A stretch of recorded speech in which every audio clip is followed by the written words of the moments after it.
Welcome to the Batcave.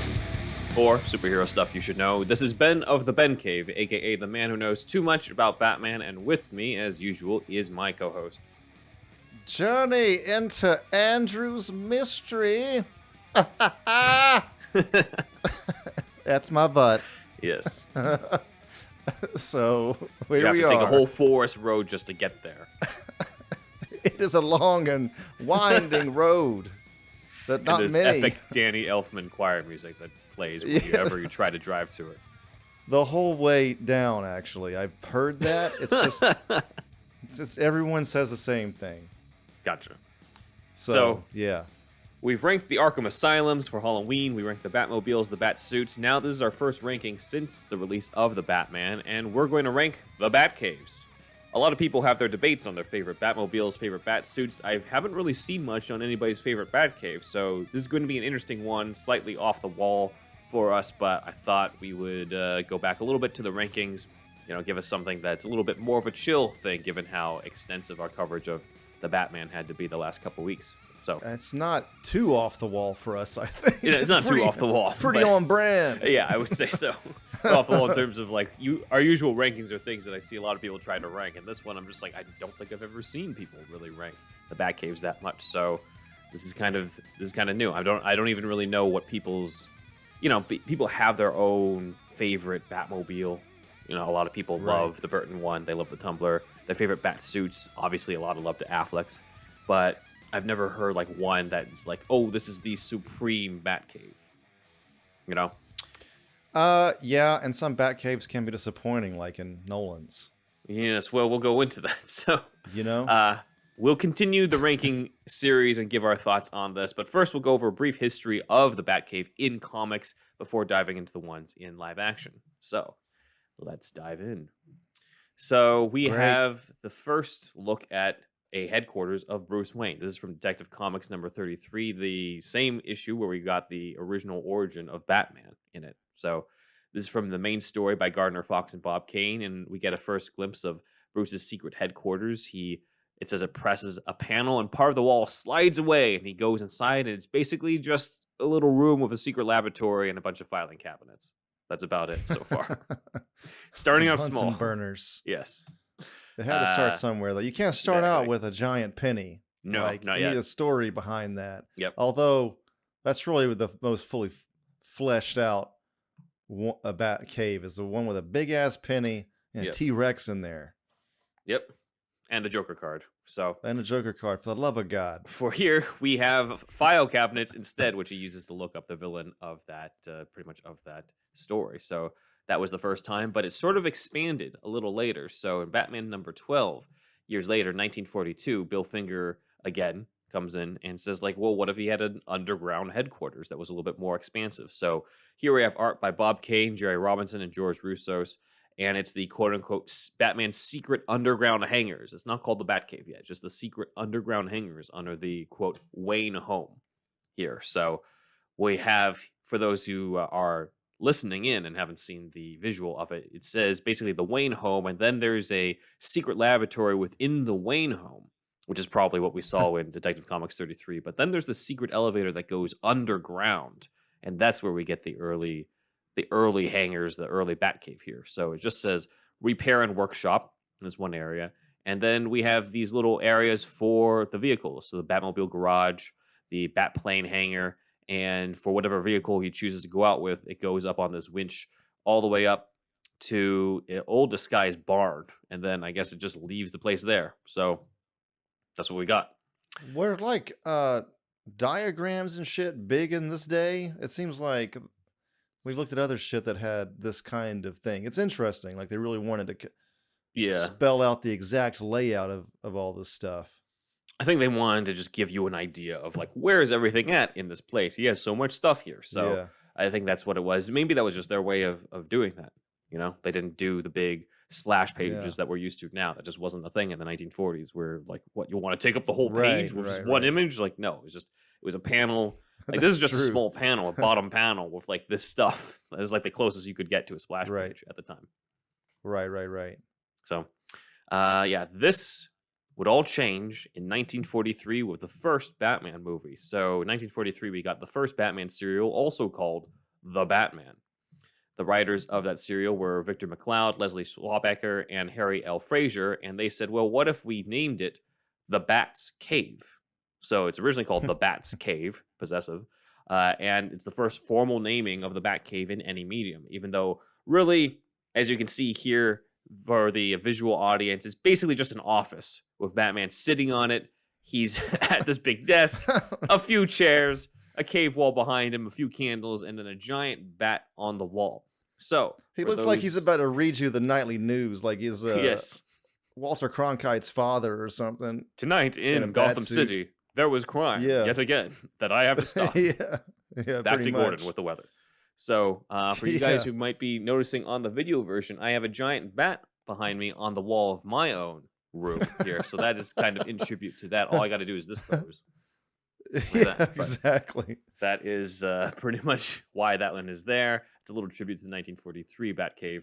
But another thing that he does with this cave is that when he captures criminals, he leaves them in the cave so that they're just surrounded by the bats, and that intimidates them enough to confess. So, like, he's like, I'll leave you here with my little friends who might eat you and stuff like that. So that's kind of an intimidation move from the 1943 Batman here. But yeah, obviously there's no T-Rex yet because that just wasn't in the comics yet. There's no giant penny, no giant Joker card. None of that stuff is in here. It's literally just a cave with a desk and a couple chairs and a bat on the wall. The entrance into the Batcave, however, is already shown to be a grandfather clock. So that was there from the very beginning. That's awesome. That, however, is likely a pull from Zorro. So, in the 1920 silent movie version of the Mark of Zorro, which predates the Batman serial by like 23 years, Zorro has an underground lair that is accessed through a grandfather clock. So, I don't think that's in the original. I've read the original Mark of Zorro book. I don't think that's in the original book, the pulps for this. I think this is actually created by the silent movie. I could be wrong by that. For any Zorro aficionados, correct me if I'm wrong, but I think this is the movie that creates that. And it's not really it's not in like every Zorro thing. It just was in this one, and I'm pretty sure they took it from here.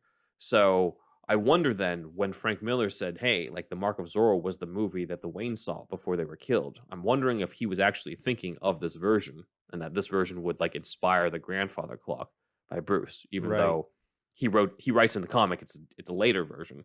But Miller probably got that, it's likely he might have gotten those mixed up. This is not the time of the internet or the time where you can just pull it up on streaming just to verify or fact check yourself. You could just be going off of memory.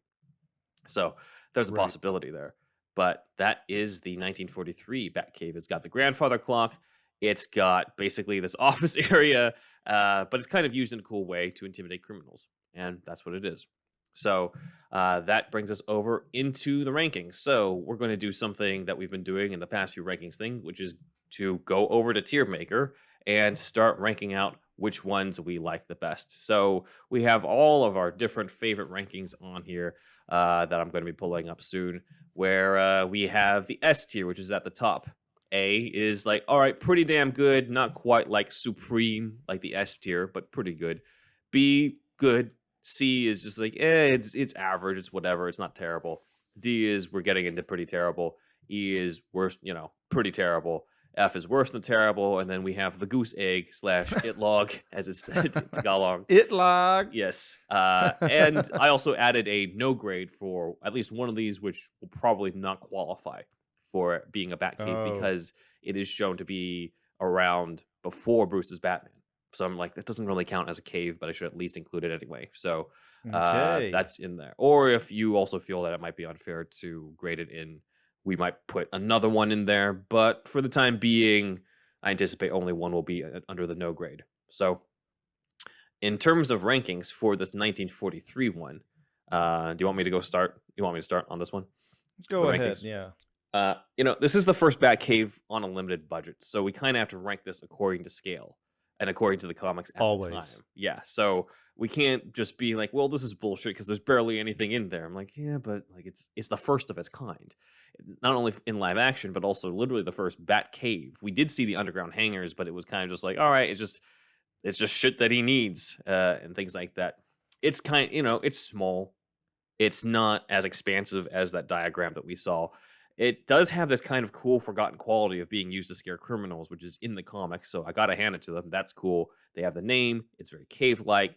I feel like I can't quite give it an A at all because it's just so small and not as expansive as what was in the comics. I get they're limited by budget though. But because it's the first one, I kind of have to be generous on this. I feel like a B Yeah. is fair for this. How do you feel? B for bat. Yeah, I mean, it's just tough. Yeah, it's the first one. It's it's pretty minimal, but Yeah. a huge plus though is like using the Batcave itself as an intimidation is pretty cool. I Yeah. think they should do that aspect more actually. Mhm. Well, without giving out the location of it, I guess. But yeah, Yeah, I'm but it sure can you could figure blindfold something them, out. you know? Blindfold them, fucking ear muff them, whatever. Yeah.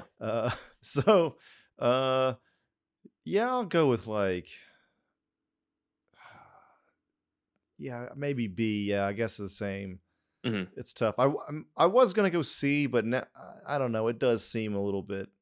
You got to be more generous than that because it's the first one. So Yeah. yeah, Yeah, I can't really hold it against it for not really having like, "There's no bat computer. This is bullshit." I'm like, "Well, there's no fucking there's computers. no computers." Yeah. They don't exist. This is the 40s, man. Exactly. All right, so the Batman from 1943 gets a B. That's our start to the Batcave. So let's continue on then into our dive into continuing the history. So, obviously they're like, hey, this is a really good idea. Instead of just doing the underground hangars, let's do the Batcave. So what they do is they carry this over into the comics.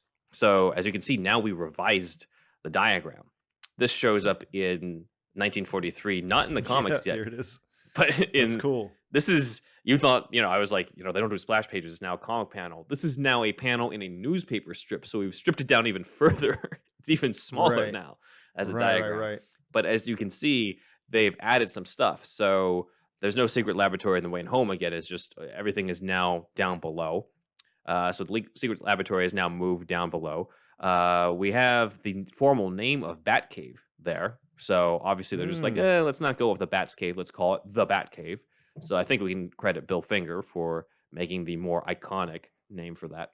And then we even have Batman's underground study here, which is basically what we got in the movie. We have the desk, the chair. It's kind of hard to see on this because it's so small, but the bat in the background, that's all from the movie. So this is the first formal Batcave carried over by Bill Finger, and it's literally in a strip called The Batcave on October 29th, 1943. So that's where it first appears, and then they're like, you know what? Let's also carry this over into the main comic. So Detective Comics number 83, it's given the formal name of the Batcave, with Dick Grayson saying, "The alarm from the Batcave. Someone must be down there." So Oh shit. yeah. And this is the same issue where Alfred is redesigned to look like the Alfred actor from the 1943 serial. So clearly, around this time, they're just like, this movie has a good idea, so let's just carry that over. Right. And the Batcave further expands, like in the comics, they pretty much establish that he keeps trophies there of his different things. So we get the giant T-Rex from the Dinosaur Island adventure, the giant penny from the Penny Plunderers, the giant Joker card from a story called Acrostic of Crime. It's all from different stories in the 1940s, and he just sort of carries them over into the Batcave. And we have this famous splash page panel from Andy Kubert here. So that's where we kind of get the standard stuff. We finally get it later on in the 1940s. So again, can't hold it against the 1943 Batman serial for not having it. Right. However, we still get another serial at the end of the 1940s. So let's dive into the Batman and Robin serial from 1949. Unlike the previous one, we do have a credit here.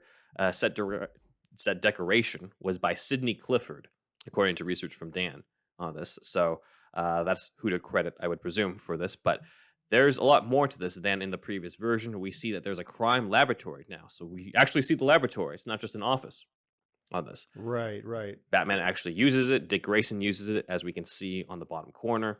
There's also file cabinets that contain the Rogues Gallery members, though we never actually see pictures of it. It would have been cool if they had. This is like a stuff precursor to the Bat computer right here. Yeah, I mean, it's a file system, right? So yeah, that's kind of cool, actually. Yeah. So I think I've seen some people give this serial shit because of the fact they're like, What, like the Rogues Gallery? We don't get to see any pictures of it, and it's just literally in a file cabinet. But I'm like, well, if you look at the 1940s comics, literally on the left is Batman saying, if my hunch is correct, we'll soon run across some interesting pictures as he's looking through a literal file cabinet. So it's These almost the same people are exact shot. like, they're talking shit about something that came out in 1943. Yeah.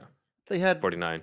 This costs like $3 to make. Like, just fucking give it a break, man. Yeah, I know. That's ridiculous, man. Plus, So- weren't there some interesting world events happening at this time? I'm surprised they shot anything, right?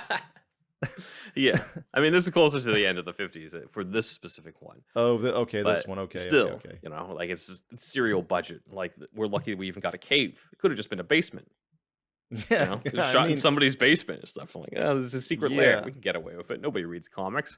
So and he was still kind of a second banana to Superman at this Superman, time, right? Yeah. Mhm. Yeah.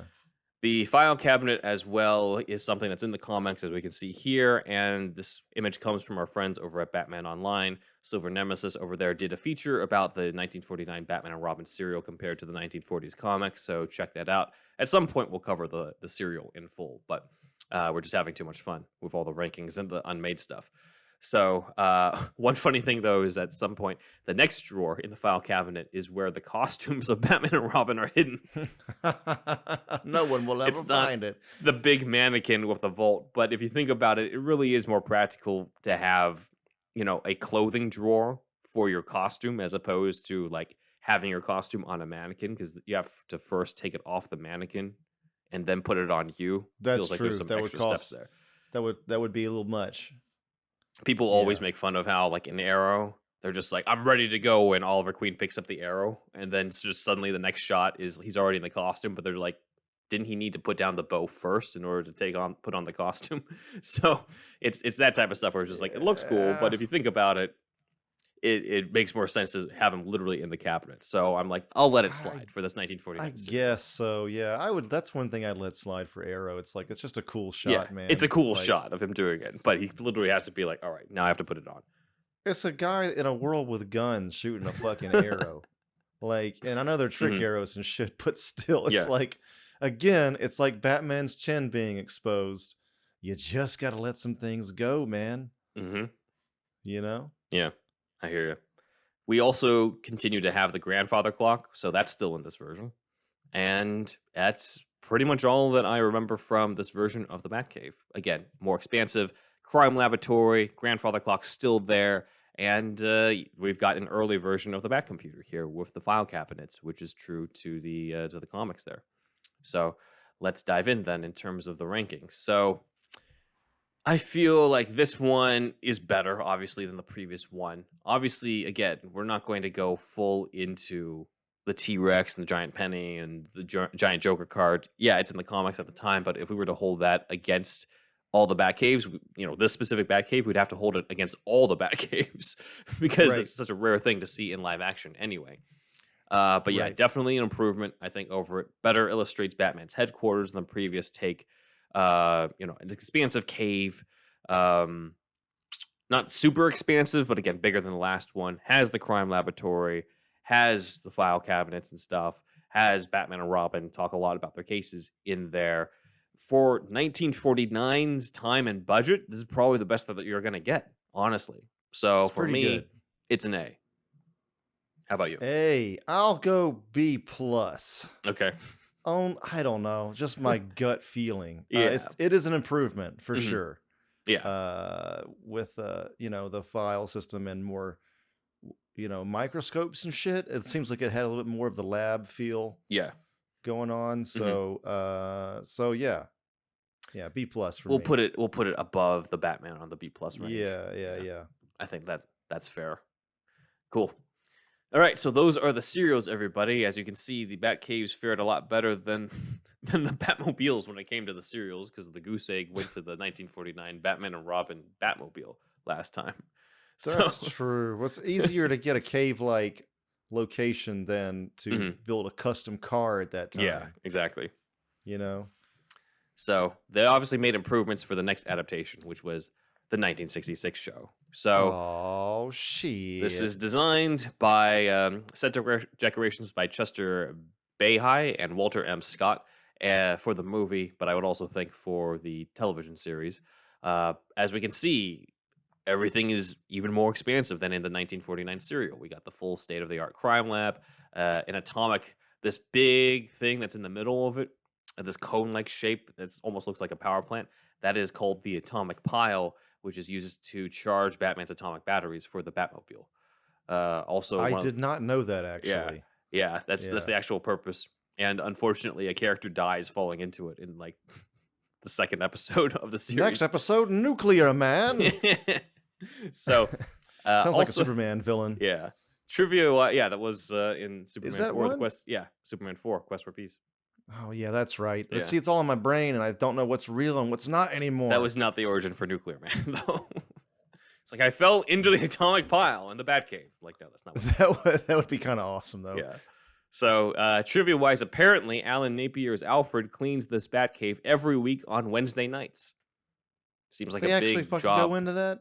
Yeah, Wednesdays is when he cleans the Batcave. So much to Grant Morrison's chagrin. Yes, but them explaining all it this. is kind of fun though to imagine poor Alan Napier having to clean this entire. Like, how does he dust this big column here of the atomic pile? Who knows? With it's Batman. Aunt Harriet, man.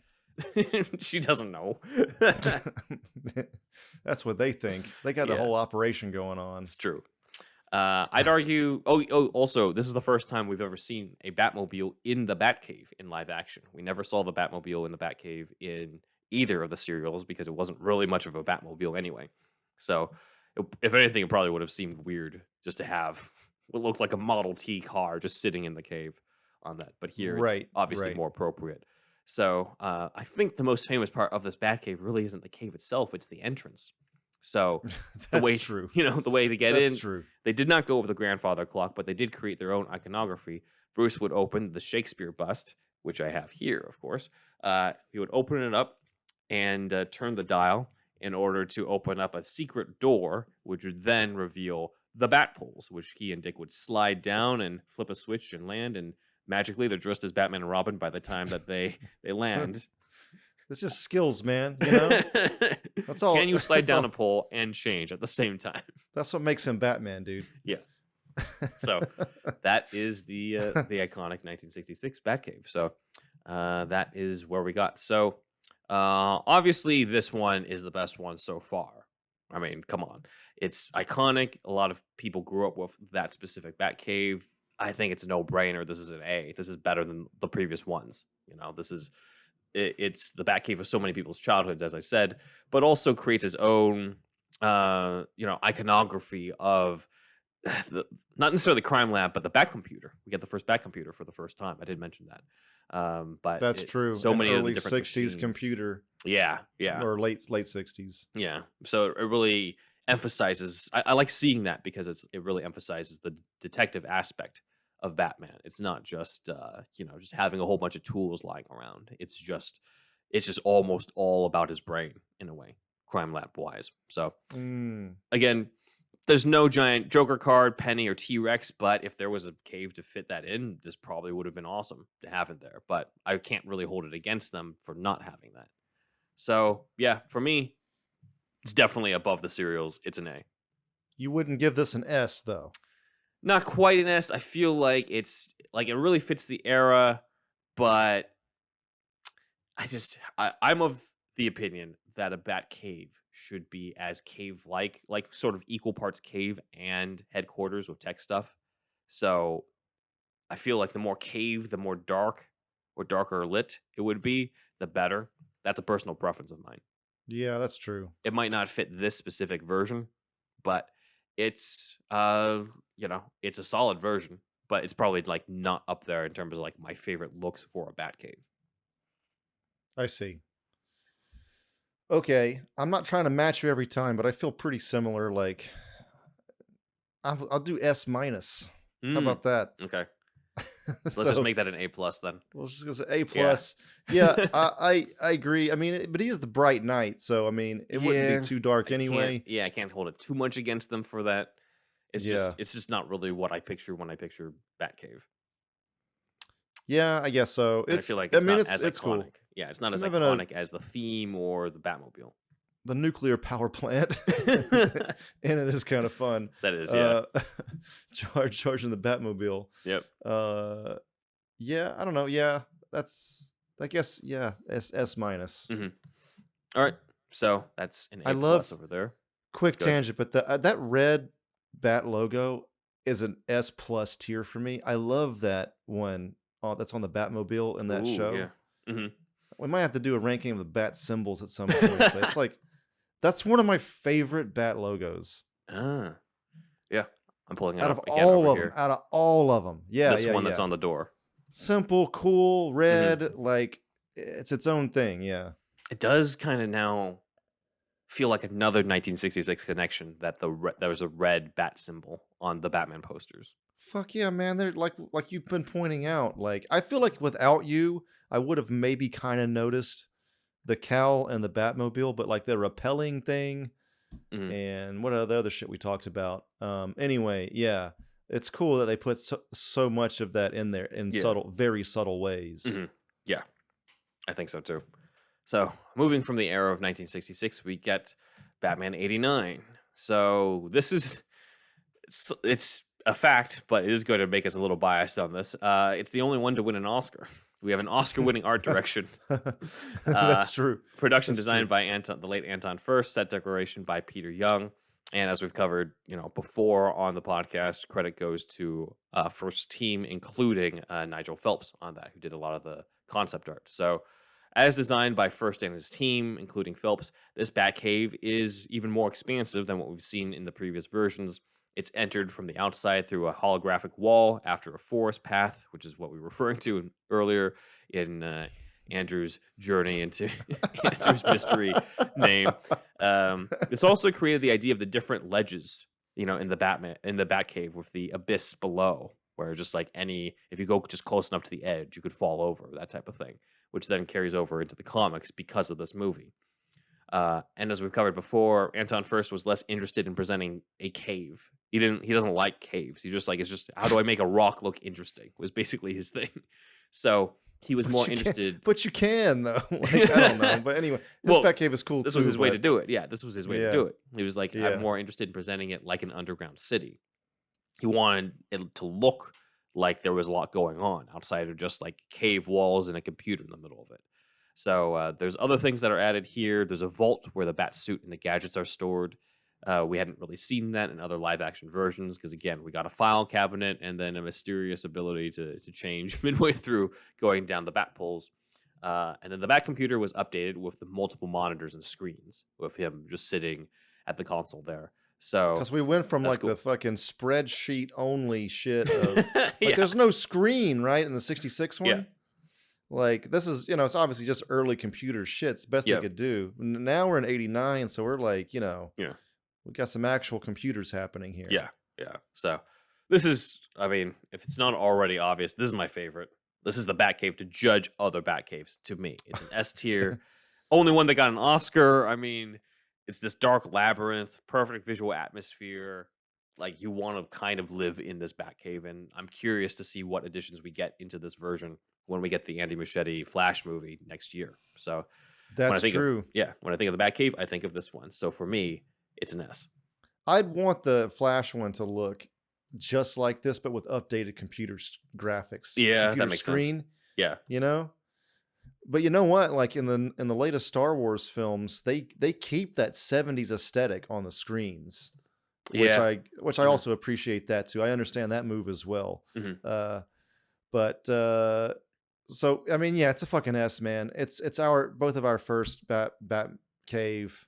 We saw this before even the 90s BTAS. So it's literally our first. Did not see Adam West before this movie. Like this is same. This is the one that we all judge by, of course, like you just said. And just like when it got to the like fluorescent lighted one in the Nolan one, is that just Dark Knight only, or did he have it shows up again in the Dark Knight Rises, but he does have his own Batcave in the Dark Knight Rises. Right. Yeah, that was like a more legit one in Rises, right? Yeah. So Well, especially the Dark Knight Rises is just, it's Dark Knight. Right? I mean, the Dark Knight. I mean, the Dark Knight is, it's one of the best. We all know that, but it's just like whenever it would show scenes of that fucking just really plain looking room with Yeah. the tumbler, Mhm. it's just kind of a bummer because I would think about this. I would think about the Burton Yeah. cave, and it was just like it's just so much better in this version, Yeah, I think for me, the art direction for Batman '89 is it's just going to be unmatched. Like you're just never going to Yeah, beat that in a Batman thing. Like even if when I fantasize the latest movie with the Batman, I'm just like, okay, I liked it. I like the visuals. With yeah, that's Reeves presenting, but then I'm like, okay, but what if he was in the Burton suit?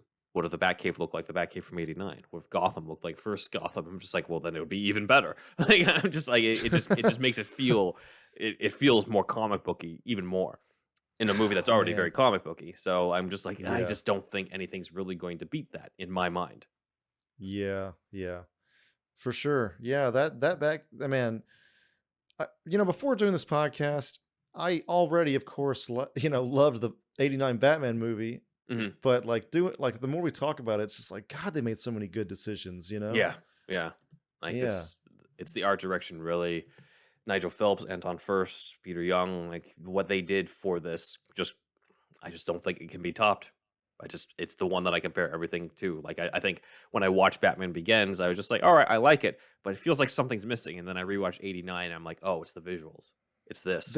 there's a couple different looks too. I mean, this is of course a comic book look or Hmm. whatever, but like the retro futurism and this was like modern at the time, but now it Hmm. looks like to us it looks like there's a bunch of like little subgenre design looks like one's called cassette futurism or something, which is Hmm. like the late 80s early 90s kind of retro look, Hmm. and that's what this looks like kind Yeah, of with Batman flair.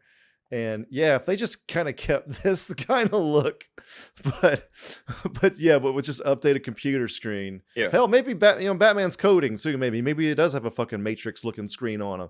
I don't maybe, know, yeah, like a kind of a tone pared down look. But yeah, yeah. It'd be cool. yeah, yeah, it'd be cool. Well, there is a slight evolution of it when we get to the next movie. So, Batman Returns, production design went over to Bo Welch, set decoration by Cheryl Karasek, and it's been redesigned a bit. We still get the ledges, as we can see in this wide shot. We get a better idea of it, but it's kind of a little less like you don't really see the Bat computer in the same way with the big screens. It's kind of just more of a workstation type of thing, as we can see throughout here. Mm, There's more blue lighting on this. The Bat suit vault from beforehand gets expanded to a full room that we see Bruce Wayne enter and then change into and come out.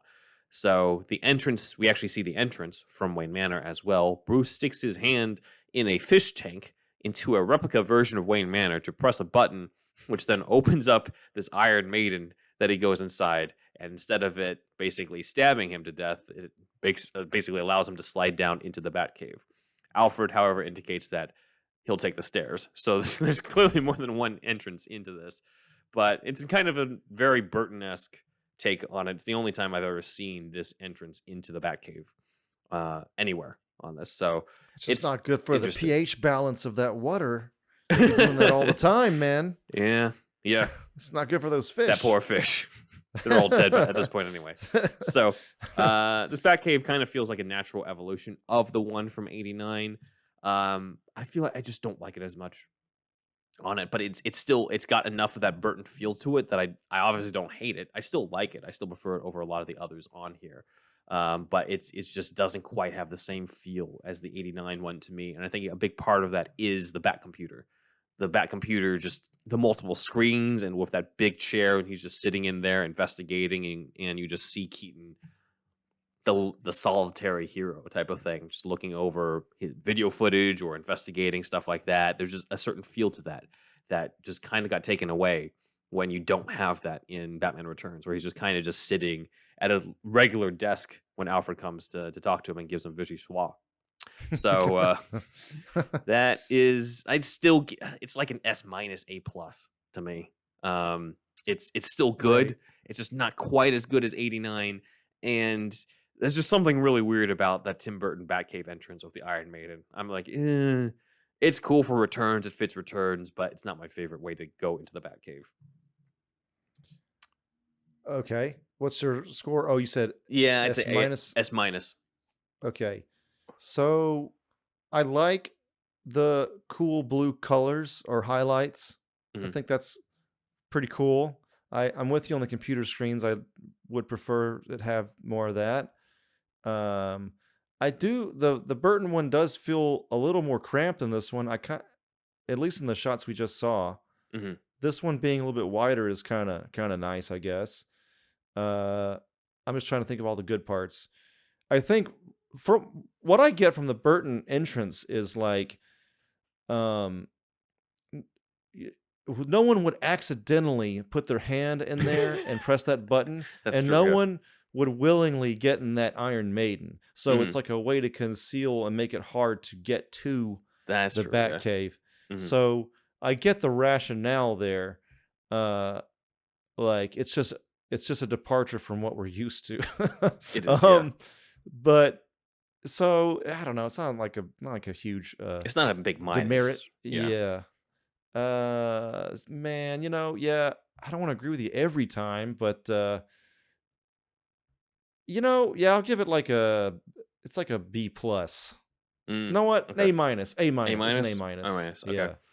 So S minus, A minus. It's about A. Where should we put it in comparison to 1966? Maybe. I feel like it's under 1966, actually. You think so? Okay. When I think about it. Well, I did give it an S minus. I gave 66 just an A. So right. It's our chart, man. We can do whatever we want. Yeah, I know. I'm just trying to figure out what the averages are here. Yeah. I just feel like we didn't spend enough time compared to the 66 one. I'll just put it under 66. So I gotta say, when I was a kid watching this too, I don't think I really. I don't remember the Batcave as much. I'll tell you that much. Yeah. Like, it's. I don't know. Like I liked it. It's fine. It's good, but it's. That movie was just all about penguins with rocket launchers on them and Catwoman, and yeah, the Batmobile fucking getting armor on it and shit. You know what I mean? Like those are the things I remember. And Penguin saying I'm cold blooded and shit. I don't remember the back. I mean, I remember it, of course, because we rewatched it for the podcast a little while back, but it's just not one of those things I remembered too much, Yeah, it doesn't have the same impression, so that's probably why. Yeah. So yeah, I think I'm comfortable having it under 66. So yeah. This one will possibly get expanded. There's been a few expansions already in the 89 comics. Michael Keaton's Bruce adds the giant penny from the comics after it saves his life against the Joker copycat gang. And the Flash trailer shows Keaton in the Batcave, and it looks like some sort of waterfall opening in the cave here. So I don't know how much is going to draw off of 89 versus Returns. Based off of the music and the look of Wayne Manor, it looks like a little bit more 89. But I think a nice fusion of the two is going to be good. The big wide shot of the different ledges and maybe a few workstations of the laboratory, but keep the Bat computer with the different monitors. Keep like the Volt and stuff. That'd be cool. Right. So moving on, then we get the Joel Schumacher movies. So Batman Forever production design is taken over by Barbara Lang, site decoration by Cricket Rowland and Elaine O'Donnell. Gone are the ledges, though you can kind of see a small one here on this walkway that 45-year-old Dick Grayson is walking on. It's going to break a hip walking across that. It's especially, if he slips off that. This cave is originally discovered by Bruce when he's a boy. And again, no ledges, really. It's just kind of this big cave that's just sort of one level, at least in the theatrical cut. In the original script or the Schumacher cut, it was going to reveal the cave beneath the cave or the different levels of it. But it's basically just one area and the Batmobile in the middle of it. We also get a Bat computer, but with smaller screens, and a whole room, a vault, where the Bat suit and variations are kept, kind of an expansion to what we saw in Batman Returns. And then there's that cave beneath the cave, the area below where the Batwing and the Batboat are kept, that Batman and Robin used to attack Claw Island at the end. And there's even a bat hanging in the back wall, which seems similar to me to the one in the 1943 serial and incorporated into the newspaper dailies. Don't know if that was deliberate, probably not, but it is kind of a cool thing anyway because it's, hanging on a wall where Batman's working. So I like that. The entrance to this Batcave is through a secret closet, which has a silver cabinet inside of it, where Alfred jokes that the room keeps all Bruce Wayne's dead wives. But really, what it is just, it turns and reveals the Batcave as Dick Grayson figures out the hard way in this movie. So Right. that is the Batman Forever Batcave, which then gets basically bombed by Jim Carrey's Riddler in it. So it does get it arguably becomes more memorable than the one in Returns, just because it has a major set piece that happens in it. So that's the one. So I guess when it comes to this one, I don't like it as much as the Burton ones, but it's a decent Batcave. It's not terrible. It's got a decent atmosphere to it, despite the fact that it's seen as an updated version of the the Dozier, the Adam West era. It still keeps sort of the darkness to that Batcave. I still prefer the big monitors of the Bat computer, and it still feels a little small. I like a more expansive Batcave, but we probably would have gotten a little bit more of that in the Schumacher cut. So for the time being, I'm gonna go with a B on this one. All right, we're gonna differ here, I think. You don't like this one. It seems kind of boring, man. Like, yeah, I don't know. Like seeing these shots again of it, it's just. I mean, it being dark is cool, but the other Burton ones were dark, so like, yeah. I don't hate it, but like, it's better than the Batmobile in it. I'll put it that way. That's true. Yeah. I fucking hate the Batmobile in this one, but I don't know. I give it a D plus, man. Oh shit! All right. I don't like this. Yeah, it's not great. I mean, I like this movie. Internet, don't roast me on this. Like I like the movie overall. Yeah. This Batcave, just visually, it does not please me. So it's even less than the serials. Judging on a scale, yes. On the scale, yeah. Actually, I can see that.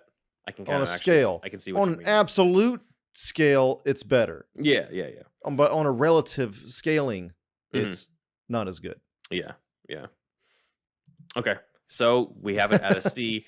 Let's go into Batman and Robin. The what? An upset. An upset, yes. But I mean, it was going to happen eventually. I will say the feelings that you have on the Batman Forever one, I have on the Batman and Robin one. Oh, well, this is the Batman and Robin. Yeah, well, I mean, part of it is that, but also, like, I remember more of the Batcave and Batman Forever. Whether it's, like, Jim Carrey blowing it up or Bruce and Robin arguing about revenge and stuff like that. Like, I remember that one. This one, I'm just like, is it basically the same thing? And it kind of is. So, same production designer, Barbara Ling. So, this is the first time that a production designer gets to sort of redo another version of the Batcave. Set decoration by Dory Cooper. And there's a lot of blue light. We're kind of back to the blue lighting from Batman Returns, actually. It feels maybe bigger than the one in Batman Forever, now that we see it in the wide shot. And Barbara Wilson discovers this Batcave, and we also get a giant screen for an AI version of Alfred to talk to Barbara on this. I don't know why this desk is so small where she's at, but okay. It's inspiration from the news desk. I guess so, yeah. But yeah, this is the one where what you said about Batman Forever, I feel about this one. I feel like it's kind of there, like it's the whole movie is kind of there, man. Yeah, except for George Clooney's dick, his cod piece. Oh yeah. He's just fucking like really there. That's the only thing really there. Everything else there is kind of there. I think this is the one where I'm just like, what does that look like again? Like it's the lowest one. I mean, it's again, if we don't put it on the scale, the serial ones are probably even less memorable and a lot less craft put into those. But since it is on a scale based off of the times and things like that, like honestly, they could have just stuck with the Batman Forever Batcave and it would have been fine. It makes sense that there's an update because some time has passed and Riddler blew up the last one. But for me, it's like a C minus. It's just like it's pretty average. Like it's there's nothing that great about it to me. There's nothing really terrible either. But it's like okay, it checks off all the boxes, and that's all you need from it. So it's like a C minus for me. Yeah, I go even lower. I give it like a D minus, dude. It's bad. It's just not. It's just not cool, dude. It's just be fucking cool. Like that's my Yeah. fucking cogent analysis. It's not cool, man. So You that know, gets Batman and Robin the D. give it the So D, yeah. like it. George Clooney's D. That's very apropos at the end of the day. All right. Yeah, I think this makes sense. All right, back to We try to see the good in Batman and Robin. We do, listen to our episode on it. Like, you know, we try to do our best, but you know, there's only so much we can do sometimes. We were too young. The Alfred scenes. Go ahead. We were too young for the MTV. You ever heard of Max Headroom? Yeah. Yeah, yeah, like I watched MTV when I was a kid, but Max Headroom was kind of long gone even by then. But I think this kind of, looking back and seeing it on YouTube now, this Alfred kind of reminds me of Max Headroom, kind of. Yeah, I think it's deliberate. Yeah. Yeah, yeah. It's supposed to be so futuristic, but the desktop that he's on just looks it's extremely 90s because it's from the time. But yeah, it's hilarious. Dude, I think there's a trash folder. There's the trash bin right there on the bottom corner. It's funny too, because probably only movie people, and really to this day too, well, people in the art world use Macs. And this looks like an old like Mac, just with, you know what I mean? And fucking no one had a Mac at this time except for people in LA. You know, California kept Apple alive during these years. And Bruce Wayne, yeah. So that was one really hardcore conversation I saw on Reddit one time, was what operating system is the Bat computer on? And they were like, oh, it's obviously Linux or Unix. And or Batman just coded his own operating system. It's probably most likely, honestly. Anyway, that's about as nerdy as it gets, everybody. Yeah, I'd say so. I do not want to do an episode on that. That's not something I'm interested in talking about. If somebody can make an episode on that, like more than like what we're talking about now, that'll be impressive. Yeah, that's true. All right. Big surprise. Well, not much of a surprise, but I included one that technically counts. This is the 90s. Well, this is early 2000, actually. 1999 to 2000. This is the Onstar Batman commercials.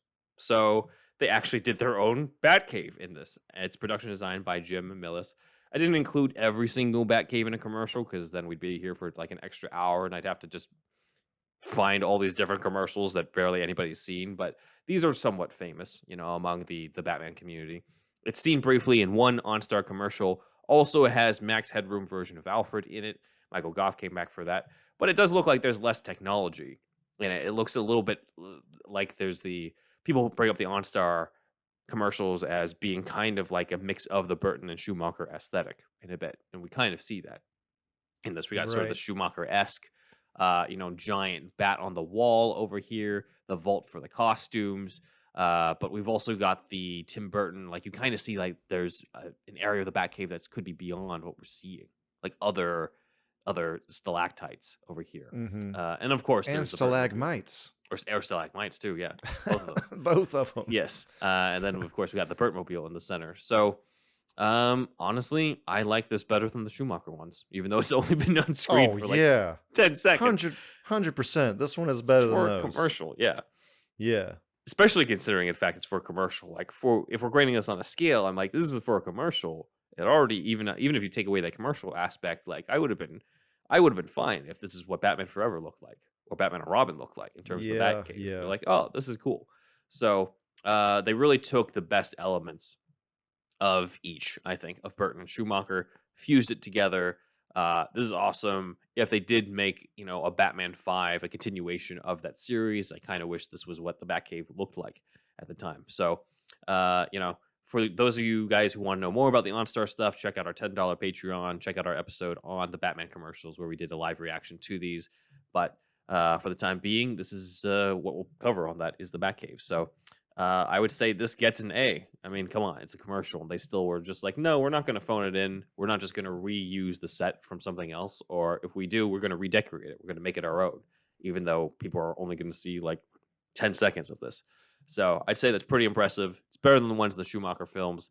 So to me, it's an A. Yeah, I think it's like an A+, especially grading on a scale, with it being a commercial at this time. It really feels like the guy that who was a producer of these commercials, who like signed the, allotted the money, gave the budget. It's Yeah. just a Batman 89 fan, dude. Like Yes. it must have. There was a fan and the higher ups on these Mhm. commercials because Yeah. there's just too much, especially for a commercial, it's just too much care. Yeah. They just gave a shit Mhm. like more than usual. Like there's something Seriously. going on there. Yeah. Do we put this above 66? I remember it's a scale. It's a It scale. is a This is a scale. relative scale. We could do one later that's on an absolute scale, but just internet, I just think we're fucking putting trust it us. on This is above just a 66. relative. Yeah. Yeah. It's relative scale, okay? Yeah. Yeah. Relative to its time it was made in and what it is, which is a commercial. I think of it this way. Between Batman 66 and what we saw with the Onstar Batcave, if we were to do a Batcave, it would be closer to what we saw in the Onstar commercial than in the Batman 66 one. Right. So, yeah. All right. This is an interesting Right. upset. So, for the time being, at going from the bottom up, we have Batman and Robin. It got the D. Batman Forever gets a C. B goes to the 1940s serials with The Batman at the bottom and Batman and Robin above it. Then on the A tier, A- goes to Batman Returns. Then 1966 Batman above that. Above that is OnStar Batman. And still at the top, S tier is the Batcave and Batman 89. So we will continue the rankings of this. We'll tackle the Batcaves of the 21st century movies after the break. Take a time machine back to before the world went to hell, around the year 2000. The 80s and 90s were so rad. The movies, the music, the TV, the games, that's what I want to talk about. If you're cool enough, Join us and listen to Less Than 2000, because that's all we talk about. Adam and Chad live less than 2000. Hey, Lassie, what are you doing here? Timmy's in a well. Sequelcast 2 and Friends is a podcast looking at movies in a franchise, one film at a time, like Harry Potter, Hellraiser, and The Hobbit.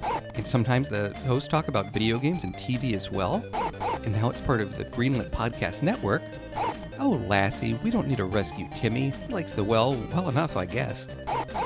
Darth Vader is Luke's father. Lassie, I told you to lay off the spoilers. Lord have mercy, y'all. Do you like hounds? Do you enjoy pooches? Do you find yourself enjoying time spent with that of canines? Talking about dogs, y'all. As you might have heard, Superhero Stuff You Should Know has now teamed up with BarkBox. For every month, you get a box for your special canine. Pooches. Or hounds. That's right. One free extra month if you go to barkbox.com/superherostuffpod. Follow the link and you'll get a free extra month valued at $35 and valid for all multi-length plans. So get the BarkBox for your hound, for your pooch, for your canine. Your doggo will thank you. Welcome back to the Batcave, and we are going to dive into the 21st century versions of the Batcaves across film and television, starting with the Nolan trilogy. So, let's go into it with Batman Begins. So, this is the cave that Bruce Wayne discovers as a boy, just like in Batman Forever, though this time we kind of see a little bit more of an expansion of it because he returns to that cave again when he's an adult and faces his fears. Basically encounters the bats again and decides that he's going to become Batman. So, going over to the look of this version, this was given a backstory, an explicit backstory where the cave was used by Bruce's ancestors for the Underground Railroad and helping to free the slaves during the Civil War, which is true to the post-crisis comic. So, they carried that over. There's also a waterfall entrance where that Bruce discovers that he uses the tumbler to get in and out of, and the entrance from Wayne Manor is to play keys on the piano that opens up the secret entranceway in a bookcase so that Bruce can use an old elevator to get to the bottom. What happens when you accidentally play it? When you're just playing a song, I have no idea, but that's the entrance in this version. Don't worry about it. It's a bare bones This is where version. Burton figured it out. Burton was like, no one's going to put their hand in the aquarium. Or go inside the Iron Maiden, yeah. Yeah. So, production design was by Nathan Crowley, set decoration Gene Fode, Andrew Hodgson, Packy Smith, and Simon Wakefield. So, this is, we got to keep in mind, this is a Batcave from not Batman Year 1, but Batman Week 1. Like, he barely is Batman in this. He just discovers it, puts some lights up, puts the tumbler in it. All right, I'm good to go. It's a miracle we got what we got in here on this. So, yeah. that's not even a Bat computer yet in this.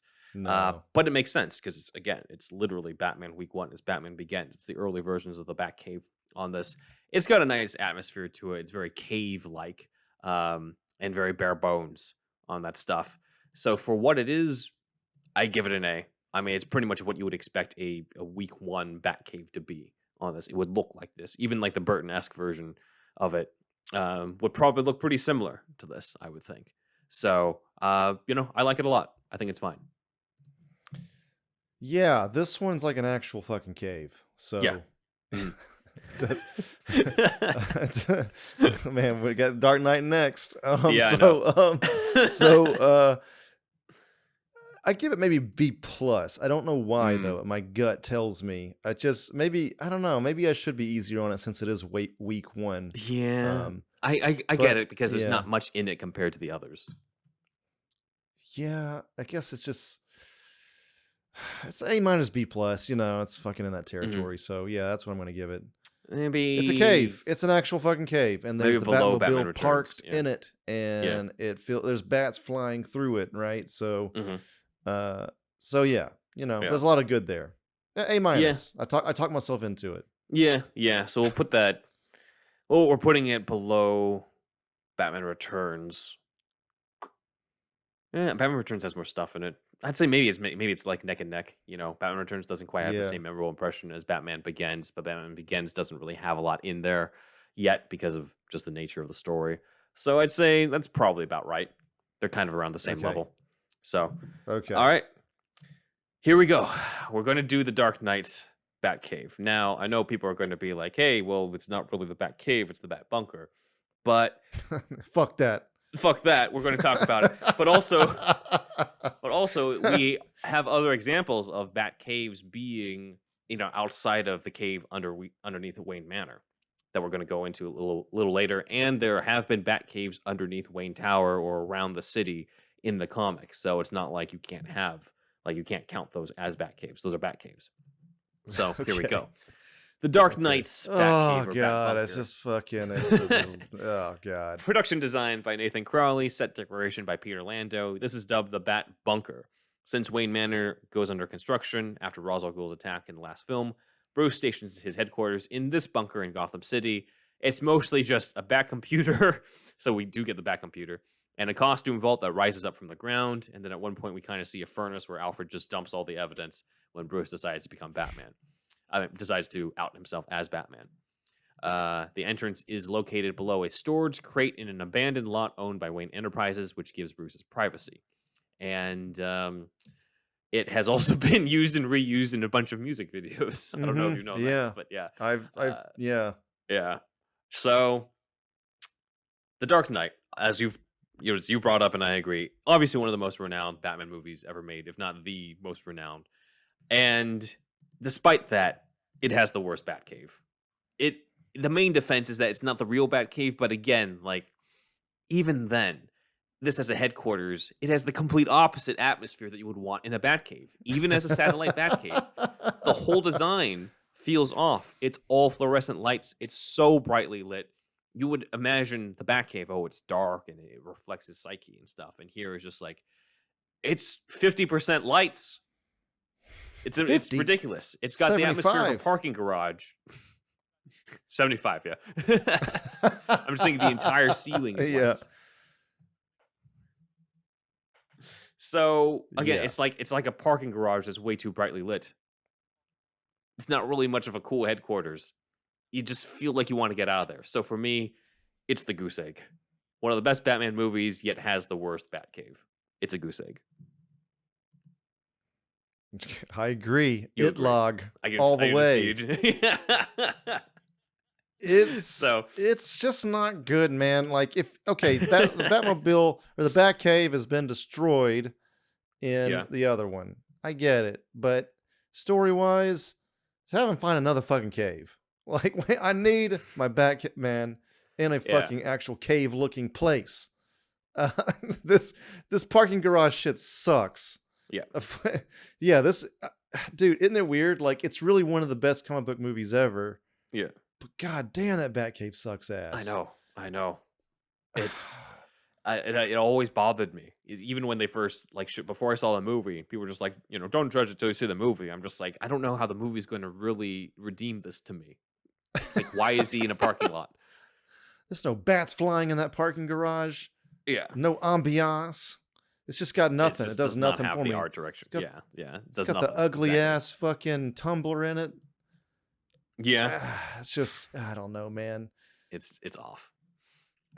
Dude, yeah, it's just, it's just really not good. I'm glad we agree on that. I was wondering if you're going to give it like a C or a D or something. Oh, but no, yeah, no. It's a goose egg. No, I'm not going to be generous on it at all. Yeah, no, it's the worst one. It's my least favorite and the worst one. It's the anti-cave. It's the anti-Batcave. Yeah, it's not at all. It's like, I know it's practical, but like you could still make it practical and cave-like. You can make it practical and cool looking at the same time. Practical doesn't mean that it gets a license to be ugly. So there's many cave. It's Gotham's fake. Fucking put a cave somewhere and find another cave. You know, like you could just make it up. It's fine. Exactly. We don't need this. Man, and again, it's a shame too because of the fact it's the Dark Knight. If this was like Batman and Robin, then it's just like, all right, whatever. You kind of expect it. For this, it's just like it's kind of weird when you think about it. It's like Goyer lost that conversation with Nolan. he won the conversation about the utility belt and Scarecrow's mask, but he lost. He was like, "Why do we need a cave?" That's what Nolan was asking. And Goyer probably tried and then lost that. I just want to make it look like Hugh's laboratory in the Bond movies. I'm like, okay, but that's not a Batcave. Yeah. All right. Well, he finally gets a real Batcave in the next one. So, Dark Knight Rises. We thankfully return back to Wayne Manor. It's been rebuilt. 8 years have gone by. Alfred still enters it using the piano to open up a bookcase, though at this point it's been an upgraded bookcase. And uses the secret elevator to go down.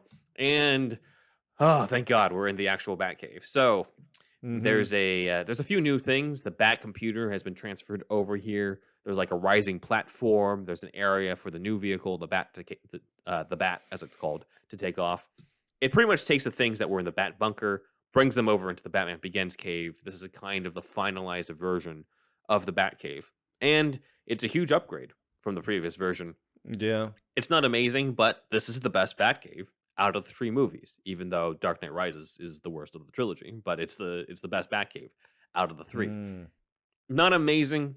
I don't think it's S territory at all, but it's an A for what it is. To me, it's an A. I'm like, this is for the Nolan trilogies and the fact that it's now the Bat computer is finally there. It's got, pretty much the Batcave atmosphere that you want from it. Maybe an A-.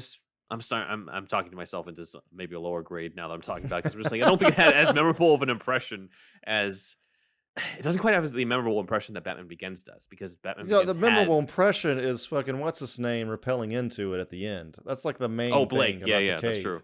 Yeah, that's true. Like other than that, like it's it's better than Dark Knight, but it's not. It's a cave. It's a fucking cave. So like it's the best we can say. I give it a B- probably. Like it's cool. I just feel like by the third one they should have had more shit in it, or I hear, but he's retired. It's just I guess so, man. But that's what they fucked up. I don't know why. I kind of surprised myself with how picky I am about the caves now that I think about it. Like I'm almost as picky about the cave as I am about the Batmobile. Like it needs a certain thing to it. So, I know. Yeah. All right. So you gave it a B-. I kind of gave it an A-, or so. That kind of puts it at a B. I want to put it under the serials. Gives it a B+. Yeah. It's in the B somewhere. B+. Yeah. Let's put it above the serials. Yeah. All right. So we got the full Nolan ranking then. So Dark Knight got the It log. Actually, now in our ranking, Begins has the best cave. I was not expecting that, but it kind of makes sense. It's got the best scenes in it. It really does. He has to face his fear in it. He builds it. Like it has the best impression out of the 3, even though The Dark Knight Rises is basically the same cave, just with more Batman shit in it. So It's still a That's scale within the trilogy itself. Yeah, I get it. The by the third one, it just should have been better. But the first one, it's a good first outing. Yeah, And that's then they true. totally dropped the ball in the second one. But so whatever. Yeah, I think it kind of makes sense. It makes sense. Begins had the best cave for an origin Batman, and Dark Knight Rises had a good but could have been better cave for like an established Batman. I think that's the best we can describe that in. All right, so let's go into one that I don't think is going to count in the rankings, but I thought I would include it anyway. Gotham. So in Gotham, production design by Richard Berg and set decoration by Andrew Baseman, Bruce Wayne discovers that his father had a secret underground office similar to the 1943 Batcave, where it's kind of cave-like, but there's basically just an office with a desk and a chair. It's entered through the fireplace, where there's a stairway into a locked door that they kind of explode in order to get into. But that's pretty much all we see of it. It's Thomas Wayne's Batcave. It's not Bruce Wayne's Batcave. So I can't really count this. He does become Batman at the end of the series of Gotham. Spoilers, but Bruce Wayne is Batman.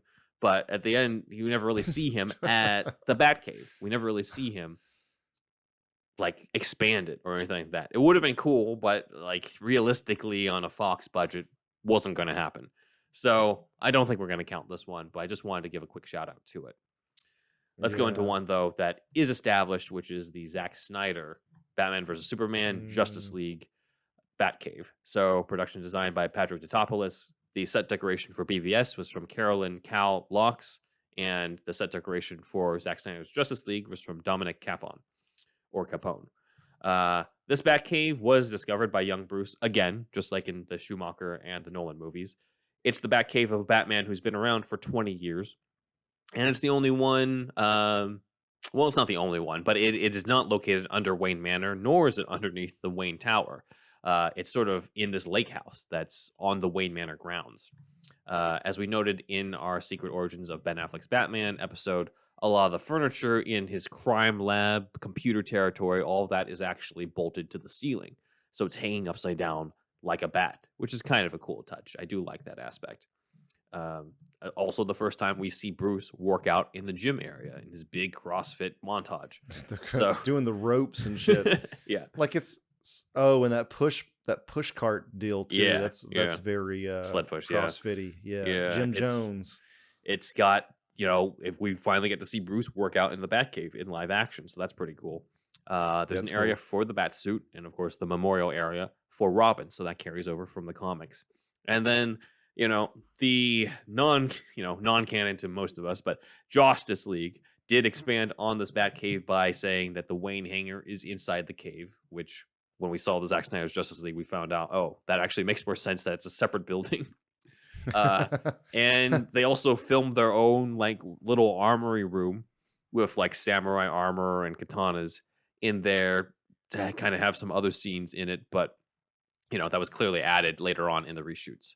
So this it's is like Joss's love for '89 Batman, yeah, which is understandable that he likes that movie, but actually, I don't think he does. I don't think he doesn't like '89 Batman. I remember reading something where he didn't like the '90s Batman movies in general. I'm writing him off forever. I already did, kind of. Not the other stuff, but this one. I'll never see Avengers 1 and 2 again. No, I don't know. I'm just kidding. I'll see the first one. I'll never see 2 again. Upside down stuff from the ceiling, I think, is cool for this, but that's kind of the main thing. Yeah. Oh, and then the Robin memorial suit, obviously. Like, that's the first time we've seen that. That's cool, but to me, it's a little bit more like warehouse headquarters than cave. There's just not much of a cave aspect to it. Yes. Yeah.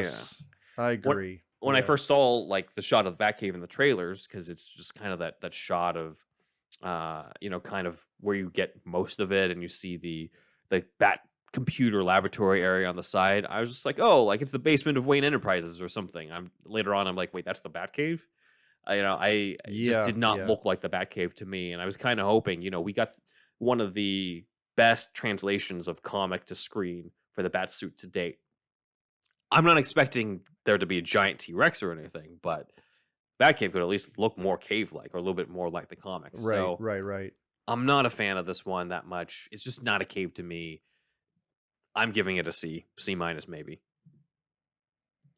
Yeah, I agree. It's too Mhm. looks like a lobby or something, like a waiting room or like a corporate like a big corporate bank or something. Totally. Like Yeah. it's just not a fucking cave, dude. Like Mhm. it needs it man, Burton just fucking was it I Anton know, right? First just really nailed it. It's just I know Snyder, he's got to strike out on his own. He's got to do his own thing. I get it. He's Mhm. making his own decisions. He's got his own take, like we always talk about.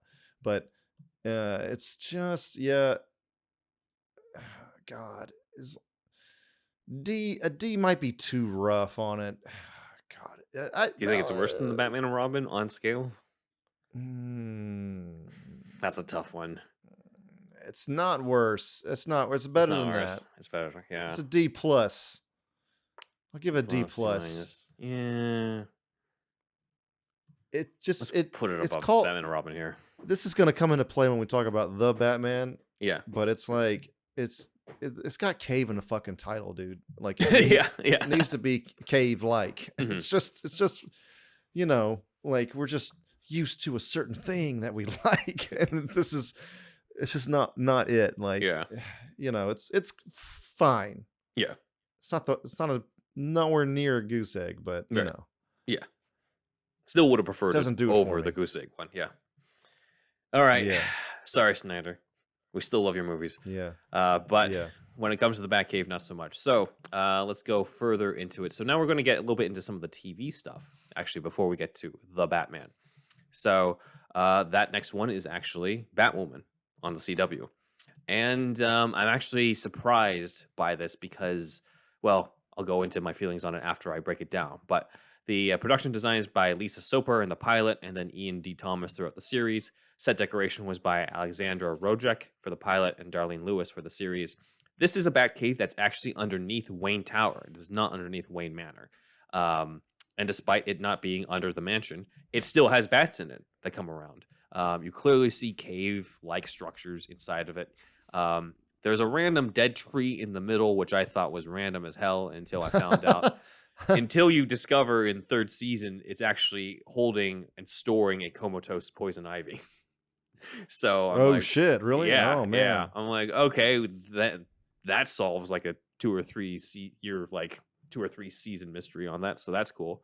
There's actually a nuclear reactor in the tree that's powering her fucking lenses. The Batmobile. Yeah. Area for the bat suit and the gadgets. So some classic stuff here. I know we're not talking about that, but I like this fucking weapon setup. That's cool. Yeah. It's like I know Mhm. some people are like it looks like the Apple Store or whatever. Anything that has like It does is kind of white look like that, yeah. looks like that, but like I don't know. I think it's kind of cool actually. It's White kinda and cool silver. for that, yeah.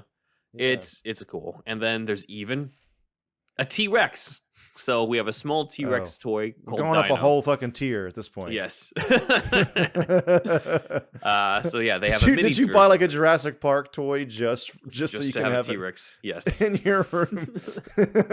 I have that. Do you have a big jo- penny somewhere a in your jumbo room? penny and a Joker card. I'll pull it out for later. That's awesome. That's awesome, man. And Oh, then shit. so we have the Dino, and then we have a Bat computer area, which is kind of similar looking to the 1960s one.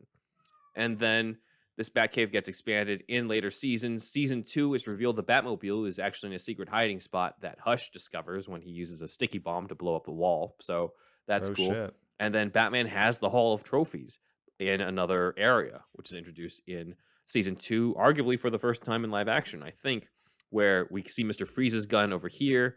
There's a bunch of other things that tie into the plot, but basically there's a whole area just full of different trophies. And it also houses the Batwing suit for Luke Fox. The entrance to the Batcave is accessed through Bruce's office, where Martha Wayne's pearls are displayed in this holder here. But moving the pearls opens up an elevator that leads into the Batcave, which kind of does their own take on, there's a super morbid version where you turn the grandfather clock to the time where the Waynes were murdered, and that's what opens the grandfather clock every time, so he always remembers.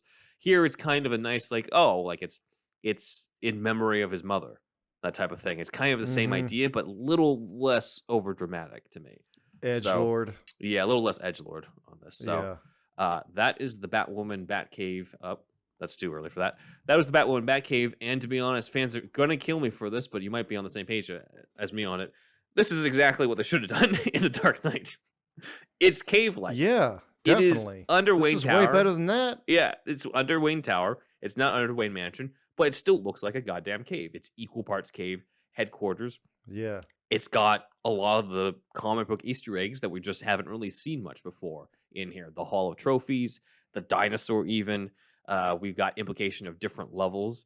And it's on a TV budget. It's not on like a major motion picture budget. So even to scale on that, or even if you take that away, this is a solid Batcave. To me, this is an easy A. I didn't really, until I really examined this compared to the other Batcaves, I didn't realize how much I liked this one until I started preparing for this episode. But I really like this one. It's probably the best TV Batcave in terms of what it looks like. It won't match the iconography of the 1966 one, I understand. But in terms of how our own personal preferences for Batcaves look like, this is a hell of a Batcave for a TV budget. I like it. I dig it. It gets an A. Yeah, my gut says B plus. I'm not sure why. It's good. It does seem like there's a lot of care put in, and I mean, like I said, I think my favorite thing was that those drawers with the weapons, white and silver, so clean looking, man. So yeah, it's good. I mean, they obviously care. So yeah, B plus. Averages out. Let's put it above Dark Knight Rises. Yeah. Oh yeah, under it Batman is. Begins. I would say, yeah, definitely. Yeah, I think that's fair. Above Yeah. Dark Knight Rises, but under Batman Begins. Especially on scale. Yeah. 100%. Awesome. All right. Well, that was not the only Batcave we got on the CW. We also got the Batcave in the Crisis on Infinite Earths crossover on it, where we got introduced to the Earth 99 version of Batman, played by Kevin Conroy. So Kevin Conroy got to debut in live action, and there's a little area in his Batcave where you can see that the 89 Batmobile is covered under a tarp. And the rest of it, well, it's kind of just covered up because his Batman has been retired for several years. So it's kind of like an unused Batcave. There's spider webbing all over the Batsuit. There's kind of a 1960s style Bat computer type of thing without many screens. Well, I mean, like tiny screens, but it's just, yeah. This is production design was by Ian D. Lewis, set decoration by Darlene Lewis. Sorry, I messed that up. Production design by Ian D. Thomas and set decoration by Darlene Lewis. And, there's not much screen time. There's only really one scene in this Batcave. It's a TV budget. It's just one scene. But even then, even to scale, this is way too small for a retired Batman. If this is Batman Begins, then okay, fine, I get it. If this was 1943 when like the Batcave is in its early stages, I get it. But I'm just like, you're saying this guy's been Batman for like 20 to 30 years and this is his cave? He just operated out of this tiny thing? This is small for that. This seems like it barely covers most of the underground of Wayne Manor. This is like covers his bedroom, is what it sounds like in terms of just square foot. So it's just really underwhelming, especially considering it's the Kevin Conroy live action debut. So I gotta grade it low on this because of the scale and given who it's supposed to be for. It gets a D from me. We're to assume there's not like multiple rooms. This is like the only part of the Batcave. This is 100% it. Yeah, to be fair, there's not really anything that indicates there aren't multiple rooms, but yeah, this is all we get to see in that one scene. So unless there's just like, there's a scene of him talking about the lower level, which there isn't, but if they added that, maybe, but again, it's just not covered. I'm just going off of what we can see. This, I'm going to come clean here. I never saw this Crisis on Infinite Earth special, but I've seen these clips and stuff doing the podcast, and it just feels like they kind of gave Conroy short shrift. Yeah. They probably shouldn't have done the Kingdom Come thing, like just write it differently, man. Like he looks kind of goofy in the fucking Kingdom Come shit. We're talking about the Batcave though. And then it's a little small and it's just it's not enough. Like Conroy's finally in live action and this is what he gets. Oh man, I know it's TV budget, but it just should have been better. Yeah. So as for the score, did you just give it a straight D? I gave it a D, yeah.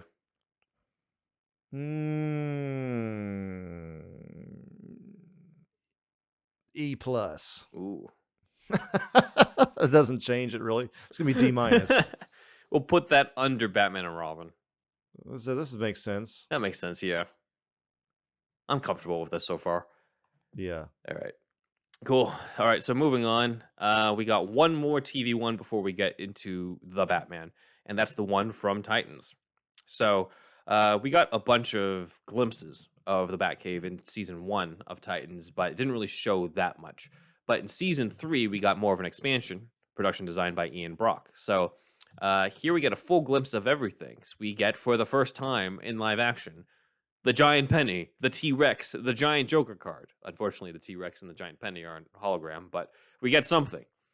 We get the Hall of Trophies, so we can see Penguin's umbrella over here, Mad Hatter's hat, all sorts of shit. As Dick Grayson walks through, there are bats that fly through at one point, so we get that. A bunch of, it is pretty expansive. It's pretty big. It's probably the biggest out of the TV Batcaves, actually, now that I think about it. And we also get the Jason Todd Memorial area after he is killed by the Joker in the first episode of the season 3. They did carry over the grandfather clock entrance, again, for the first time in live action since the 1940s serials. However, they got lazy with it. Dick Grayson sets it to midnight just to open it, which I'm just like, that just feels way too easy. That feels like at least from 1047. Just like, who's really going to try to set it at 1047? So that's true. Kind of minus points for getting lazy on that one. But other than that, I appreciate that they carried over the T-Rex and the giant penny and the Joker card, even if it's only for like one shot in it. I appreciate the Hall of Trophies. I appreciate the expansiveness. This feels a little closer to, a Batman who's been doing this for 20, 30 years, like what it should look like. It should look pretty expansive. He's got a lot of shit in there. So I do like it for that. It's a pretty decent one. I just feel like it's still a little too, lower level of Wayne Manor as opposed to like a cave. There's just not enough cave walls to it. There just needs a little bit more. Like we can still see some stalactites at the top, but it just needs more of that in order to really give it like an A quality. So for me, I'm giving it like a B on this. It's still pretty decent stuff for what they got. Maybe a B-, but I don't think I like it as much as the Batwoman one, even though it does have some things and does things better than the Batwoman Batcave. What do you think? Yeah, it's like a B- maybe. It's it's just not cavey enough. I agree. At least they tried to get the dinosaur and the penny in there. It is cheaper to put a CG one in than to make a practical one. Yeah, like a huge one like that. That would cost a lot of money actually to make those big ones. But yeah, and like the neon lighting and stuff, I don't know. It's like maybe, but not in that way. I'm not sure what I would do, but yeah. Yeah, B-. It's cool. It's cool. Especially for TV. Yeah. So we'll put that under the serials above Batman Forever. Is he walking in the suit in this fucking Batcave ever in this show? Batman? Yeah. No. Okay. See, that makes it lower. But Batman. anyway, well, it's B-. Yeah. B-. Yeah, exactly. Okay. So that puts Titans between the serials and Batman Forever in terms of the ranking. Okay. Finally, we're going to get it to talk about the Batman again, the Matt Reeves version. So this is the latest version of the Batcave. It was shown in a few scenes in the latest movie. Production design was by James Chinland and set decoration by Lee Sandalis. So what we get is basically dubbed as the Wayne Terminus Batcave because it's accessed through the tunnels and part of an abandoned train stop inspired by the underground station under the Waldorf Astoria in New York City, as we mentioned in last week's historical influences on the Batman. So we did see bats fly around when he entered through it. So that's true. We've got that. It's dark in there, dark lighting. We've got an area for the Batmobile that's sitting on there. We've got the multiple monitors for the Bat computer. This is very early days for Batman. Still more developed than in Batman Begins. He's been doing this for 2 going on 3 years. And we don't really know how he accesses this area from the tower, but we do know he used those abandoned subway tunnels to at least get in here. It's a little less Right. Batcave, a little bit more Bat Bunker, given the Yeah. location of it. That's, I think, the main drawback of it. But again, this is what they should have gone with way more than what they did in the Dark Knight. So, still, I can't really rank it above the more cave-like versions we've seen. I do like it better than Batflex, obviously better than the one that we got in the Dark Knight. But it's good for what it is when you're doing this abandoned subway, subway tunnel type of thing. But I can't, in good conscience, really rank it anywhere close to the other more cave-like versions that we've liked better. For what it is, I'm still gonna go with like a B. Maybe that's just biased towards my liking of this movie on it. Mhm. We haven't seen enough of it really either. There's not really a big showcase of the Batcave that much outside of the something in the way sequence when he enters it for the first time. So maybe more time spent in it. We'll appreciate this one more.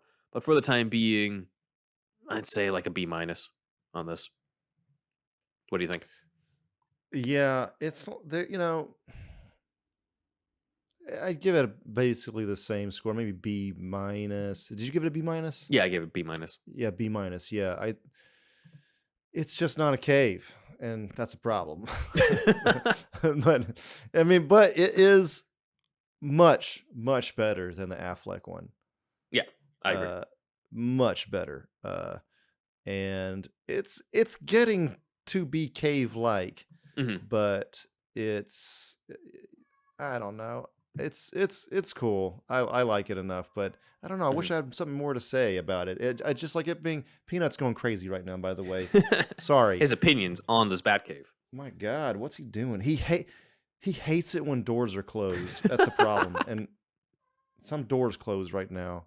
So anyway, basically, it's a train. It's a fucking train. It's an abandoned train station, right? I admire the effort. They want to do their own thing. I get it. And also, like, they don't show it that much, right? Like, that's right. Like Doesn't one feel like we're establishing there shot that the much. whole movie, and then the rest is in close up or Yeah, what you pretty much call of just him a on the half shot. computers. Yeah, it's just him at the Yeah. computers for most of the movie. Yeah. Like it's more closer in shots. So it's like, I'm sorry for Peanut. I do not know what's going on right now with him. So He anyway, loves his Batcave, clearly. Yeah, It's just like, how dare you? He's This is slanderous. The lamentation of Peanut. Mhm. So anyway, it's yeah, B minus, man. That's all I can Alright. say. Yeah. So we'll put that below the Titans one. In the maybe in the movie, I noticed the second time around, there's a lot of the establishing shots are shots of the car, or pieces of the car, like him just, not that him working on it, but like just car parts, like he's been tinkering, making the Batmobile. Yeah. Which I thought was cool. We didn't really need shots of him making it. It just show the parts of it, which is kind of cool. Yeah, the execution, the execution in the movie is great with a lot of with that, and of course, many other things. Yeah. It gives you just enough to give you the feel that he built this thing. Rather Yeah. than, like, having an explanation where it's like, Alfred, I built the Batmobile a year ago, and like some sort of expository dialogue thing. Like, you just need that type of shot. You just need something that indicates visually that he built it. So That's it. That was Yeah, good. that's it. Mhm. Yeah. All right. Well, that is our rankings. So, final rankings from the ground up. Disqualified because it wasn't really a Batcave. Gotham's. It was Thomas Wayne's Batcave. The goose egg was the Dark Knight. Probably one of the few times that's ever going to happen. Yeah. Going up from at the bottom of the D category was the Crisis on Infinite Earths, Earth 99, Batcave. Then Batman and Robin above that. Then Zack Snyder's Batcave at the top of the D tier. Then at C is Batman Forever. Then at the bottom of the B tier is The Batman, the latest one. Above that is Titans. Above that is the 1943 The Batman serial. Above that is the 1949 Batman and Robin serial. Above that is the Dark Knight Rises one. And above that is Batwoman's on the CW. Then at the bottom of the A tier is Batman Begins. Above that is Batman Returns. Above that is the Batman 66 movie and TV show. Above that is the OnStar commercials, which slaughtered basically most of these. And then above that, at the S tier, no big surprise here, it's the Batcave from Batman 89, as designed by I regret Anton Firth, nothing. Nigel Phelps. Yeah. So I regret nothing. Neither Ben, do I. before we get out of here Yes. and go to the next part, if in a world where when you write your Batman script, you're typing out your script, how are you describing what's your Batcave? Are you going to basically write Anton First Batcave with one little difference? Like, are you going to like how what is your ideal Batcave? That's a good question. It would basically be the Anton First Batcave, but a little bit more expanded. And if it's an established Batman, you would have the Hall of Trophies in there. You would have right. You'd like have the T-Rex, and you'd have the giant penny and the Joker card, and we just go full into that. And you could even do like make it part like do the set piece in it, kind of like what they did in what we saw in the Batman versus Robin animated movie. I think, or in different comics where like sometimes the T-Rex it's a robot T-Rex, so you can sick the T-Rex, it's alive and it goes after whoever the villain infiltrating the Batcave is.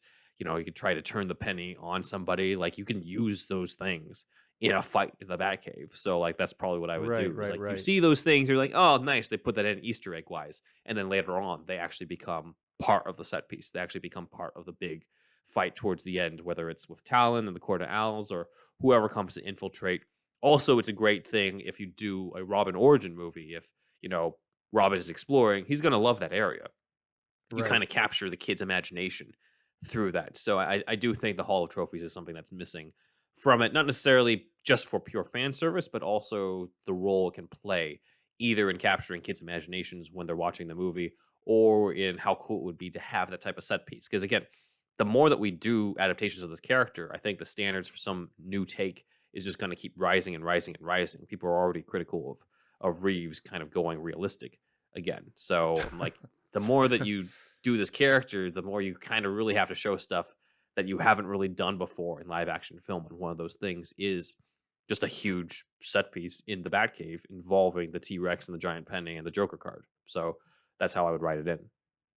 That's cool. Yeah, I'm just imagining Anton First Batcave with the penny, with the fucking T-Rex, with the card, the cassette futurism, and then a guy in a very Batfleck-esque suit, and then but with the Matt Reeves Batmobile. Like, this is like I'm trying to like imagining the perfect Batman movie now, So yeah. Yes. And a bat plane in the hangar somewhere, like the bat wing. Yeah, from 89. Yeah, something like that. And like, cause he's got in the diagrams, he got the airplane hangar next to the Batmobile hangar. Yeah, that's true. So that would be appropriate. Yeah, that would be sweet. So anyway, yeah, this has been fun. Yep. So those are our rankings, and that is superhero stuff you should know.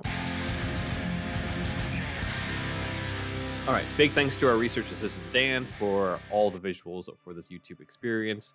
As a quick post-credits, we thought we'd address a couple things going around the internet the last couple weeks.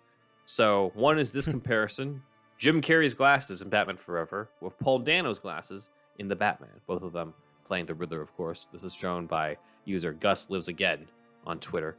This has been going around a lot. People are just like, oh, wow, like this is a cool Easter egg. And like, I agree. It's a cool connection between the two. They're pretty similar to the same type of glasses. I think the one that Carrey has sort of metal, a little bit more metal to them on the sides. But in terms of whether or not this is intentional, I don't think it's intentional. I don't think Matt Reeves is deliberately trying to do an Easter egg to Batman Forever here based off the production notes. So some of these episodes that I've done on the Batman have been based off of production notes that have been taken offline, but apparently they were leaked out. And the costume designer of the Batman, Jacqueline Duran, says in the production notes that they experimented with 200 different pairs of glasses for Paul Dano. And Paul Dano himself says, why this frame, quote, why that pair with the clear frame was the one, I don't know, but it just felt right. So I don't think it's a deliberate thing, but I believe, Andrew, your theory is that the Riddle Force really created this connection. People tapped into the Riddler Force, just could feel these glasses emanating strongly. Yes. I kind of wanted this one to be true, though. Like, you're probably right. It's probably just a coincidence, but like man, it's a hell of a coincidence, but coincidences do happen. Yeah. So, I just thought it was cool because he made a lot of homages seemingly to 66, so why not more to the only other, well, not the only other, but, the most recent other Riddler, so in live action. So, like, I thought it'd be cool, but, it's just a coincidence, but they just look cool. They look like it fits his getup, so... Also, like, how often do we get references to Schumacher stuff? Like, so many times it's like, oh, it's a reference to the Burton movie, it's a reference to Nolan, it's a reference to 66, but, like, very few times it's like people, like, don't want to touch the Schumacher movies. It's just like, oh, we don't want to acknowledge those happened. When it's just like, no, like, there's thankfully been a resurgence of love for those movies. No, they're not perfect. Yes, there's flaws to them, but there's still a lot of love for the character and shaped a lot of what happened in pop culture, and we can kind of see that love emanate from just people even bothering to look at Batman Forever for this type of comparison. So I kind of wish it was true too. It's like like the Mr. Reese one. Like, it's like, fuck that one. That's a piece of shit. But this one is like, better. I want this one to be true. Yeah, but, I agree. Yeah. So who knows on this? But that's kind of my take on this. The other thing going around the internet are these concept art images of Batfleck for the solo Batfleck movie that was never made. Looks more high-tech, even has a cowl that seems like it comes together over a helmet, as you can see on the right. This concept art by Keith Christensen, and there's even more that Keith has been releasing, including like designs for the gloves, saying, quote, I thought it would be practical if you could retract the fin blades on the gloves. The double teeth on the knuckles would add traction to straight punch and back fist strikes. So it's kind of thinking that's kind of cool for those, but for the suit itself, you and I are both fans of wanting to see this movie come to life, at the same time, if Affleck does actually want to do it. But this suit, nothing against, the concept art is here, but this suit just doesn't do it for me. It just feels like a big downgrade from what we saw in the Snyder movies for the Affleck suits. If this was brought in live action as like, this is the first look of Batfleck's solo movie, I would have been disappointed. My first instinct would be like, why didn't you just have him wear the same suit from the other movies? Why'd you have to rebuild and ruin it? I tell you why. It's because this would be directed by Batfleck, right? By Affleck. By Affleck, yeah. It's changing directors, so this is what Affleck wants. The other suit is what Snyder wants. Yeah, that's true. I think that's probably the main difference, why we have this happen. Yeah. But also keep in mind, this is concept art, so I don't know how involved Affleck was in like the development of this, or how much of this was just from the artist himself.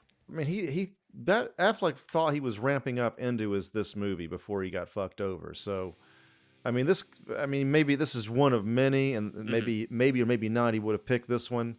Who knows? We don't know. I mean, maybe there's a reason this is the art that leaked or was put on the internet among the other choices. So maybe this was the one he would have gone with. Don't know for sure. But yeah, as for looks, man, I don't know why people want to like stray away from the bat symbol on the chest. Yeah. So much. Like I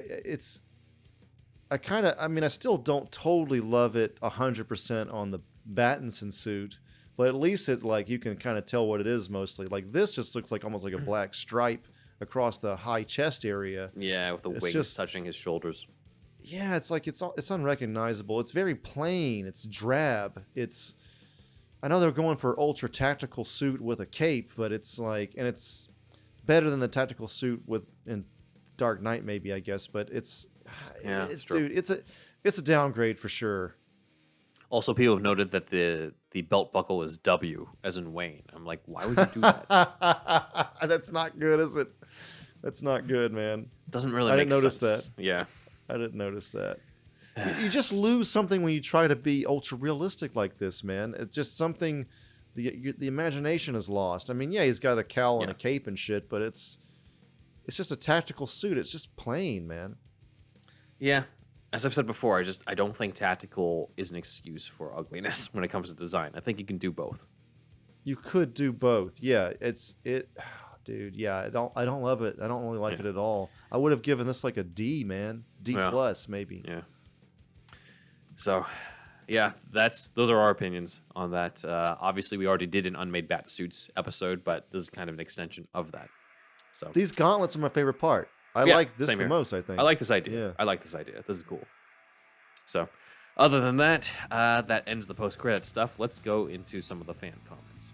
So, from Rene Valdez, he's commenting on the historical and cinematic influences of the Batman episode. I mentioned in that episode that we hadn't gotten Rene Montoya in live-action film yet, and I sort of pitched the idea of having Montoya instead of Officer Martinez, just to sort of have, somebody who's already a not a plainclothes, but a beat cop who is like rising up in the ranks and has some interaction with the Batman. And Rene Valdez brought up, come on, Ben, put some respect on Rosie Perez and Birds of Prey. So I gotta admit, I completely forgot Montoya was in Birds of Prey. I completely forgot we saw Birds of Prey, that was a movie when we were recording that episode. So yeah, apologies to Rosie Perez. Not like she's listening to this, but yeah, clearly there has been a Montoya Probably on film. Not. I just did not remember her, which, isn't really entirely Rosie Perez's fault so much as just the fact that Montoya was just not a big part of that movie. That said, we still have yet to see a Montoya interact with a Batman in live action. Batman wasn't in the Birds of Prey movie. Actress Victoria Cartagena played Montoya in 2 different TV shows, Gotham and Batwoman, and neither of them had her interact with Batman. So we still have yet to see Montoya talk to Batman in live action. So, but yeah, thank you, Renee, for calling me out on that, because I completely forgot about that. So, thanks. I put 3 in here because all 3 kind of brought up the idea from, we have 3 fans across the Batman coverage from the Batman vs. Comics and the historical and cinematic influences of the Batman, all sort of chiming in about the gauntlets, the stuff that are on the forearm gauntlets of Pattinson's Batman, where those harpoon things that we talked about, and we're like, they didn't really cover what they were supposed to be for. Something's cut.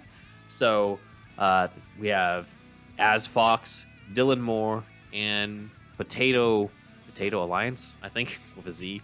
Might be all Arizona Fox. Yeah. AZ? I don't know. We don't know. Oh, yeah, that's true. Yeah. But yeah.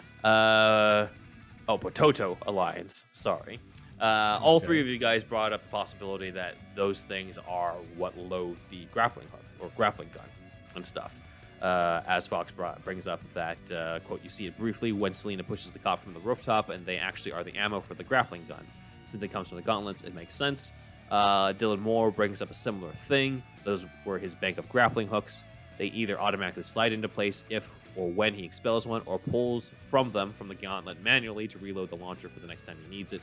And then Potato Alliance brings up that, I'm guessing the front of it expands upon shooting it, and then it grapples onto things. So they're all kind of like on the same page with this. And I would have never thought that. I just kept thinking it was Bo Shuriken. Yeah, but the thing is, that's in the production notes. Like, Matt Reeves actually says it is. And another fan of ours, Chris P., brought this to my attention, but there's concept art that was released, and it does say Bo Shuriken right here. It says throwing sticks over here. It says they wrote Shuriken in kanji, too. Yeah, right here. Yeah, I had a feeling you'd be able to read that. Yeah, correctly.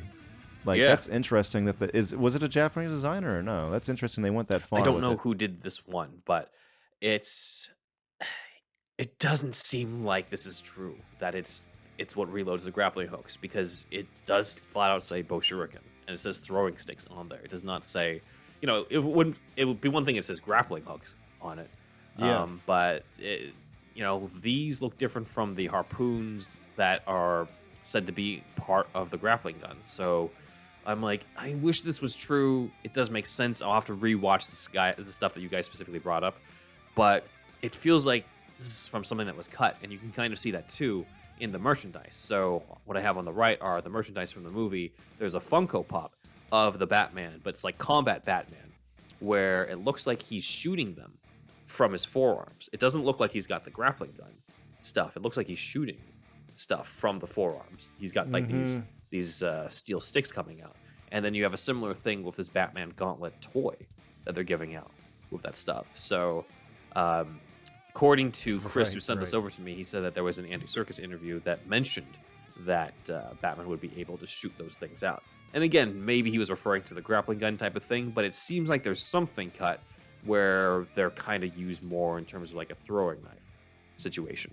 So I don't know. Jury's still out, but it looks closer based off of the evidence of the concept art and what Reeves said in production notes. It seems like it was meant for something that we just didn't get to see yet.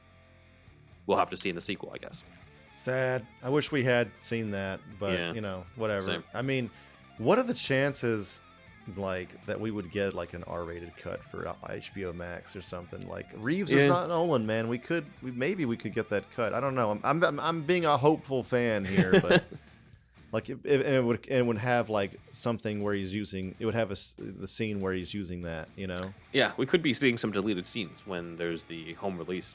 So I wouldn't be surprised. It'd be cool, definitely. Yeah. And then the last one comes from Ben Adams. So Ben Adams says, quote, "As you've probably heard, director Ivan Reitman passed away Saturday." This is way back. This is over 2 weeks ago when he posted this. 3 weeks ago. As you know, he was attached to the Tom Mankiewicz Batman script for about 2 years around the time Ghostbusters was released. I have read next to nothing that I trust on how he would have approached the film. Joe Dante was later attached to the film and talked about it in an interview. I have never heard a peep from Reitman. It would be nice if you guys could smoke out some information on how Ivan would have approached the film. Maybe someone like producer Michael Uslan could flesh out what Ivan's Batman could have been, or maybe the untold tale of Ivan Reitman's Batman will never see the light of day. Keep up the terrific work on this channel. I'd love to hear your thoughts on this. So, thanks, Ben. Good name. We do have some interviews actually recently with Eddie, well, not with Eddie Murphy, but from Bill Murray on this. So, and this is probably stuff that you've already read before, but just for the information of our listeners on this, there was recently a Yahoo Entertainment interview where Bill Murray was talking about how, like, yes, he and Eddie Murphy were sort of considered to play Batman and Robin in like a comedic version of Batman that Ivan Reitman was going to do.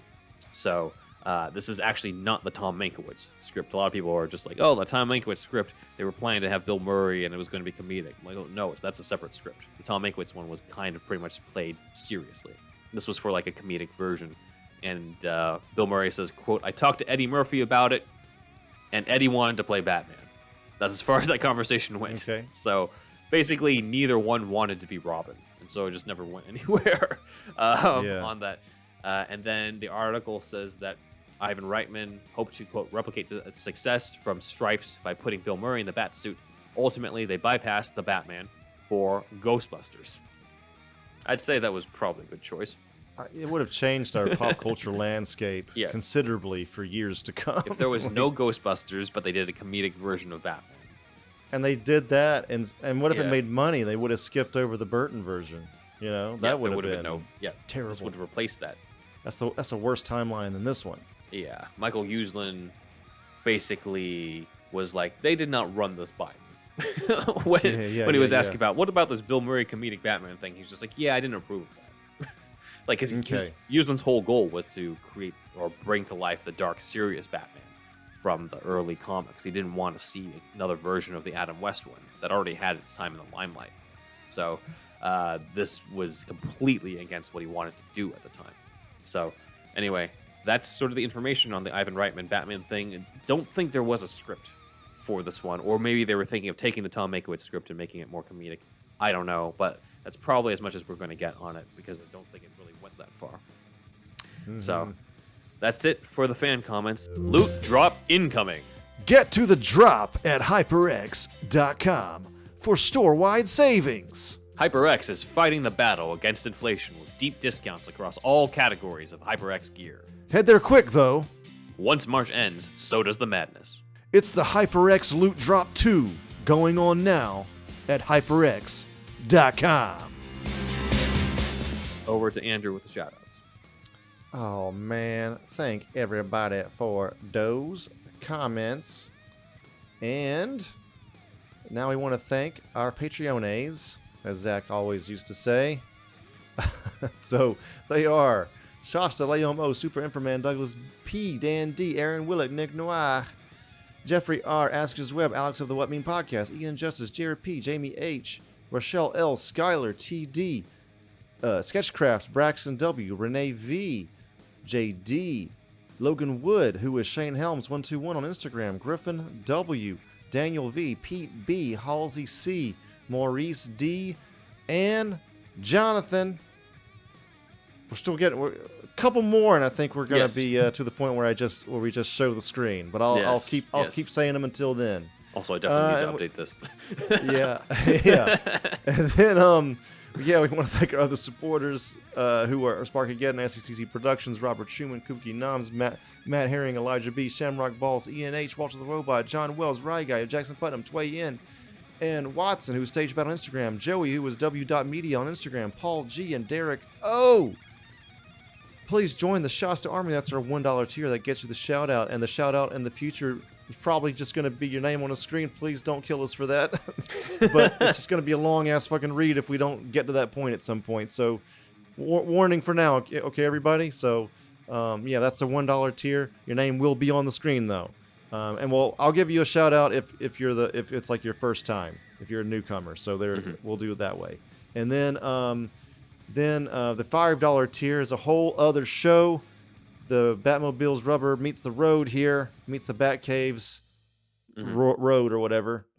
And so it's a whole other show every Friday. This show's every Monday. And it's this main show on Monday is a deep dive, and then the $5 tier is a deeper dive. It's like less than $1 a show or something. It's check it out. You can cancel anytime. You can binge the whole thing in a month, and if you're done at that point, you can cancel. So it's Patreon. So it works like if you've done Patreon before, it's just like that. So there you go. And $10 tier is the $10 tier is our monthly meetup show, and that's once a month. You can meet with us in a Zoom-like call, and then we have a topic at hand to discuss. And on top of that, just kind of shoot the shit with the fans, basically. So there's that $10 tier, and of course, just like every other Patreon kind of thing, if you get the $10 tier, you also get every tier below it as well. So the $1 and the $5 tier. And then we get our merch at superhouse.redbubble.com and superherostuffpod.threadless.com. And get your Zacula, Benman, and Indeed Wizard mugs, shirt, shower curtains, and all kinds of shit. Artwork by Stefan Santa Cruz on that one. That particular one is not Zach, but Stefan. So there you go. And then please send us some audio to superhousepodcast@gmail.com.